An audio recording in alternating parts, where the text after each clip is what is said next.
जय श्री राधे दोस्तों, कैसे हैं आप? आशा करती हूँ मज़े में होंगे, स्वस्थ होंगे।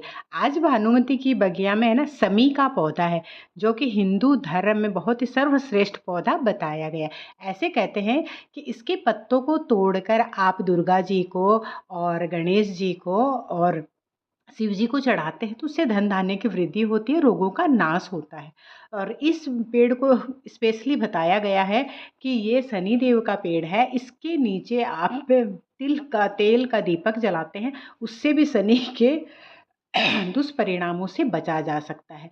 और ऐसा कहते हैं कि इसको आप ऐसा नवरात्रों के दिनों में लगाकर और 9 दिनों में इसकी पूजा करते हैं, और स्पेशली इसकी पूजा आप दशहरे वाले दिन करते तो उसका आपको बहुत ही विशेष फल मिलता है, ऐसा महापुराणों में कहा गया है। आपको आपके घर में शनि का पौधा ज़रूर से लगाना चाहिए। आप शमी का पौधा ज़रूर लगाएं।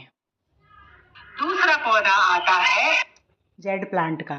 जेड प्लांट है ना दोस्तों, इसकी मोटी और चमकीली पत्तियां होती है ना, ये बहुत ही सुंदर होती है। ऐसे कहते हैं मोटी मोटी पत्तियों से घर में मोटे मोटे सिक्कों से भरे रहते हैं आपके पर्स और आपके बैग। आप ऐसा माना जाता है कि धन धान्य की कमी नहीं होती है, और इसमें धन तथा आर्थिक समृद्धि का भी बताया गया है। इसे कोई लोग जेड प्लांट कहते हैं, कोई इसको फेंगशुई कहते हैं, कोई इसको क्रसुला भी कहते हैं। इस तरीके के ये प्लांट है। आप इस प्लांट को अपने घर पे ज़रूर से लगा सकते हैं। ऐसे कहते हैं अगर रसोई में कोई दोष होता है ना, तो वहाँ पर भी आप इसको ईस्ट या नॉर्थ डायरेक्शन में रखेंगे तो ये अपने आप ही वहाँ के दोष को ख़त्म करता है। इसलिए आपको ये प्लांट लगाना चाहिए। नहीं लगाया है तो अब भी समय है, आप इसको लगा सकते हैं। तीसरा प्लांट हमारा आता है आंवले का पौधा। मेरे पास तो पौधा नहीं है, मेरे पास तो बड़ा सारा विशाल पेड़ है, और इस पेड़ पर भी मेरे आप देख सकते हो बहुत सारे छोटे छोटे पेड़ पौधे लटके हुए। ये बहुत बड़ा है और मैं इसकी बहुत ही दिल से इसकी पूजा करती हूँ। कार्तिक मास में सवेरे सवेरे उठकर हम कार्तिक स्नान करते हैं तो इसी आंवले के वृक्ष के नीचे करते हैं। आंवले के वृक्ष का तो इतना महत्व है, इतना महत्व है पुराणों में, मैं बयान नहीं कर सकती, मैं बता नहीं सकती। घर में अवश्य होना चाहिए। आंवले का फल के दर्शन, आंवले के पेड़ के दर्शन आपको रोगों से बचाता है, ऐसा कहा जाता है। ऐसा कहते हैं कि आंवले की जड़ में स्वयं भगवान विष्णु का वास होता है, और इसमें आप एक चुटकी हल्दी डालकर और कच्चे दूध से इसका सींचते हैं और इसकी पूजन करते हैं तो आपको विशेष फल की प्राप्ति होती है। आंवले का वृक्ष ऐसा है ना कि और आपको मैं आंवले के बारे में एक चीज़ और बता दूं, रविवार के दिन कभी भी ना आंवला तोड़ना चाहिए और ना ही आंवला खाना चाहिए। भूलवश हम ये गलतियां कर जाते हैं जिसका हमें बहुत बड़ा दोष भुगतना पड़ता है न चाहते हुए भी। इसलिए आंवले का वृक्ष लगाइए। ये वृक्ष ऐसा है जो कार्तिक मास में पूजनीय है।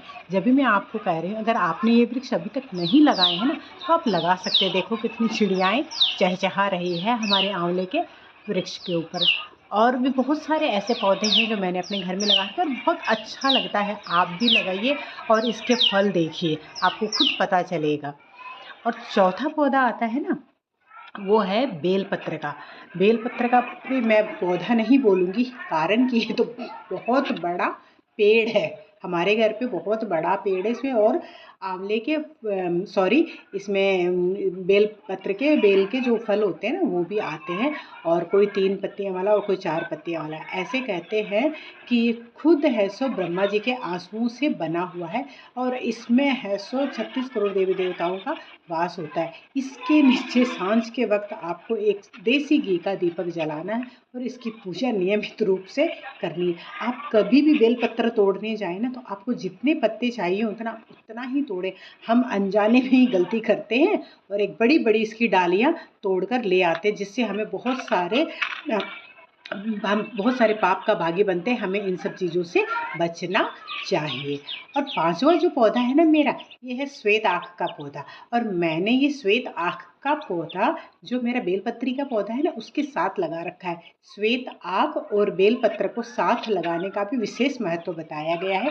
ये मैंने अलग से गमले में भी लगा रखा है। छठा पौधा आता है हमारे केले का। केले का पौधे का भी आप जानते हो बृहस्पतिवार के दिन पूजा करना और धन धान्य से भरपूर होता है। केले का वृक्ष भी आपके घर में जरूर जरूर जरूर होना चाहिए। फिर लगा रखी है 7वें नंबर पे मैंने लगा रखी है तुलसी। मेरे पास दोनों तुलसी है, श्यामा तुलसी भी और रामा तुलसी भी, और मैं दोनों तुलसी की ही पूजा करती हूँ। मेरे घर पे आपको सारे धार्मिक वृक्ष मिल जाएंगे, पौधे मिल जाएंगे। और स्पेशली है ना, आप इसको तुलसी को इसके क्या कहते हैं, केले के पेड़ के साथ में आप लगाएंगे ना, तो उसका प्रभाव आपको ज़्यादा होता है, क्योंकि केला स्वयं भगवान विष्णु है और तुलसी स्वयं माता लक्ष्मी है। आप देखेंगे मैंने गमले में लगा रखा है, तुलसी भी लगा रखी है। एक ही गमले में मैंने तुलसी भी यहाँ देख सकते हैं आप, एक ही इसी गमले में केले का पेड़ भी है और इसी में ही तुलसी। अगर आपने भी अभी तक ये 7 पौधे नहीं लगाए हैं तो ज़रूर लगाइए। कार्तिक मास बहुत बहुत बहुत ही अच्छा मास होता है, और कार्तिक मास में मैं अपने सारे कहीं भी बाहर आना जाना घूमना सब बंद कर देती हूँ। मेरे को स्पेशल कार्तिक मास में इन सभी वृक्षों की पूजा करनी होती है। तो आपको कैसा लगा, आप लाइक करें, कमेंट करें और चैनल को सब्सक्राइब करें और अपने साथ शेयर